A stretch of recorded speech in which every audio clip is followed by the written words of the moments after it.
I want them to know that I want to be the professional that people think of. And I personally believe that dress and appearance have something to do with that.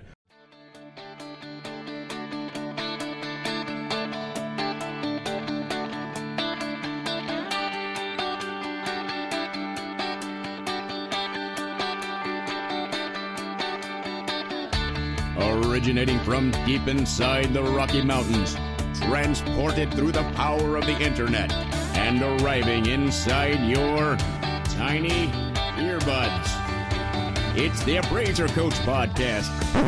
Minisode. It is a topic that comes up frequently, far more frequently in my opinion than it should. But that is, how do you dress for your appraisal inspections or your appraisal observation appointments? I want to pause here and remind you that we're sponsored by ANOW Software. Folks, ANOW Software it's nothing short of amazing. It's a company that is growing. It was developed by an appraiser for appraisers to help you manage everything in your office. And it does. Go to anow.com, ANOW.com to learn more. All right, folks, it's a topic that comes up frequently in the blogosphere, if you will, in the webs, if you will, and just at conferences, classes, what have you. Appraisers asking what is appropriate, what's not appropriate when it comes to attire on your appraisal inspections.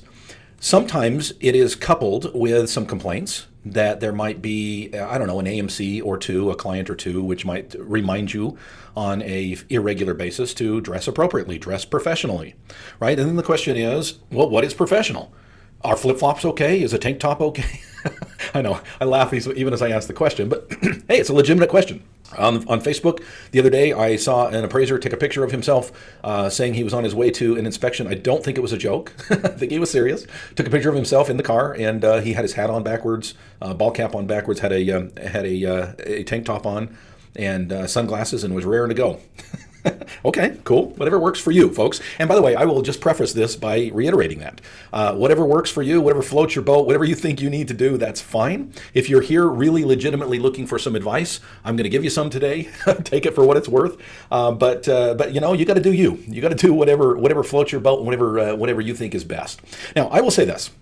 I think there is a principle to be taught here, and I'm going to, try to, as best I can, articulate that principle today. But I also think that there is a lot of wiggle room and a lot of leeway. In other words, I think as long as you are adhering to the principle, and I'll just pause here and say the principle is to dress professionally. That's the principle, right? There's no specifics in that. There's no details in that. I'm going to share with you a few of my opinions, but that's all they are. As long as you adhere to the principle, I think you're fine. I think you're going to be doing just great, just dandy. And if it's working for you and you don't think that it's causing a distraction from the professional nature of your particular business, I know some people out there, you're just giving a bad name to Appraisers Nation. You know what? I would hope that most of my appraiser competition here in Idaho Falls shows up to their appointments in a baseball cap and a tank top. Go for it, right? Go for it. But here's the thing. In the end, we are a profession. And I use that word specifically and intentionally. And the reason I do is, first of all, I believe it. But second of all, that's often a complaint I hear from my fellow appraisers. Treat us like professionals. Well, okay, maybe we should act like professionals, right? I mean, maybe there's some things that we should be doing on our side to make sure that we don't have to demand that people treat us like professionals, that we can be the professionals that we are. And part of that, I believe, is in our dress and appearance. Now, I am not a stickler about a certain type of uniform or a certain type of way of doing things. On another podcast, I'm going to talk a little bit about my uniform, but again, that's my personal choice. That's a choice that I make. In fact, I'll just tell you what my uniform is. It is a blue shirt. It is a button-down shirt with a collar, and I either wear nice jeans. Yes, I do feel like jeans are professional, especially for what we're doing, right? I wouldn't go into court with jeans, but I'm not in court. Or it's khakis with some nice dress shoes. When I say nice dress shoes, I mean comfortable shoes that can be easily slipped on and off, because I come in and out, and I always just take it upon myself to take my shoes off at the door, which I've talked about why I do that here on this microphone in the past. You can go back to past episodes and look that up and get my opinion on that. But the bottom line here is I do believe that there is a professional way to dress. Now, I certainly would not get on this microphone and mansplain to any of you female appraisers out there how to dress. That's completely up to you. I'm simply giving you my opinion from a male perspective that a button-down shirt with a collar, I think, is more appropriate than a t-shirt. Certainly, in my opinion, more appropriate than a tank top. The question is sometimes asked, well, what about footwear? I know that I've heard complaints in the past that I've heard of appraisers showing up in flip-flops. Okay, yeah, in Idaho, probably that, in, again, my opinion, wouldn't be appropriate. On the other hand, I've known appraisers who lived and worked in Hawaii who said, Dustin, if I didn't show up in flip-flops, it would be weird. I mean, that's just what people wear here all the time. And it's considered professional to wear flip-flops and take them off the door as you walk into the home. So again, I think a lot of this has to do with geography, has to do with the professionalism of your office, has to do with the type of assignment that you might be on. But in the end, I think that there is a way to dress professionally. And I'm going to talk a little bit about the consequences of such when we come back from the break. I want to stop here and remind you that we're sponsored by Enow Software. Enow, of course, is a software that I'm using on my phone, my tablet, my laptop, my desktop. It's everywhere because it's on the cloud. And the great thing about it being everywhere, folks, is because I can access everything that's going on in my office all the time. It does not matter where I am, what I'm doing, as long as I have an internet connection, I can connect to Enow and I can find out what's going on with this order, what's going on with that order, what's going on with my business generally. Are we up? Are we down for the month? How are things going? I know at the punch of a button and a glance of the eye. It is an amazing program. Check them out. Go to anow.com and save 30% off the first 3 months when you put in coupon code podcast30.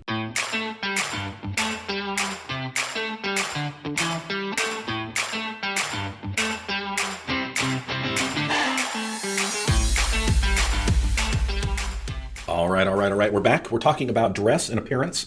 And folks, it's my opinion. I mean, the bottom line is, it's my opinion that you should dress professionally. I don't know what that means, again, for females. I don't know what that means for most males, right? I just know what that means for Dustin Harris. For Dustin Harris, I wear a button-down shirt with a collar. For the most part. It's not always. I mean, there's situations that in fact, I remember about 2 weeks ago, I was out and about and I was pulling my trailer. I was out doing some to-dos on Friday. I don't normally work on Friday. And we had a rush order come in and it happened to be in the area that I was at. And my office manager reached out and said, I'm so sorry to bother you on your day off, but could you squeeze one in? And I said, well, I mean, I could. I'm not really dressed for it, but hey, why not? I mean, it wasn't totally inappropriate. I had jeans on, I had tennis shoes, and I had a t-shirt. And I showed up to the door, and the first thing I said was, I apologize for my appearance. I normally am dressed more professionally than I am today, but it happens to be my day off, but they told me this was a rush, and I wanted to come right over and get started on it. She was completely understanding. It was not a problem, but I would not feel personally comfortable dressing like that normally. When I say normally, I mean regularly. And there's a reason for that, right? I want to be seen as the company here locally. Okay, what I mean by that is I want to be known and be known as the expert. When someone thinks valuation and thinks appraisal, I want them to think Dustin Harris. I want them to think Scott McDonald. I want them to think Tyler Judkins. I want them to think about our names, and I want them to think about appraisal precision. I want them to know that I want to be the professional that people think of. And I personally believe that dress and appearance have something to do with that. I have a feeling that if I had showed up unprofessionally on a regular basis, that my reputation would go down. And consequently, people tend to think that way. Let me give you an example. By the way, this is an example that did not happen. I have proof that it did not happen. But I did get a complaint one time about value on one of the appraisals. And it was a trainee who had gone out and had done the inspection.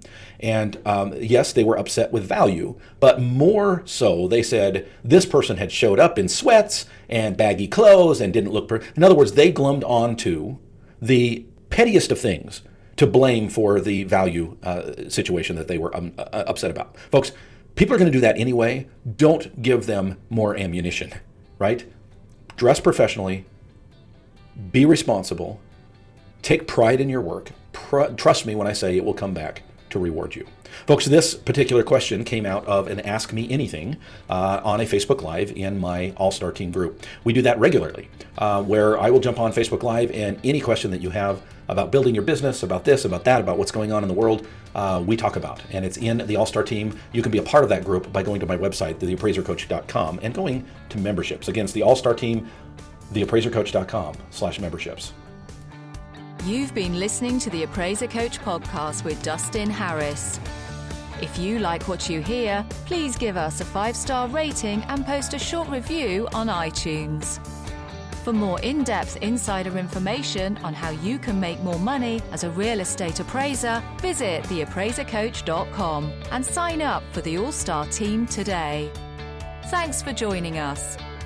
And now, get out there and create some value. And it does. It does it well. Check them out. Go to Enow. Sorry, editor. I guess the alarm is going to go off.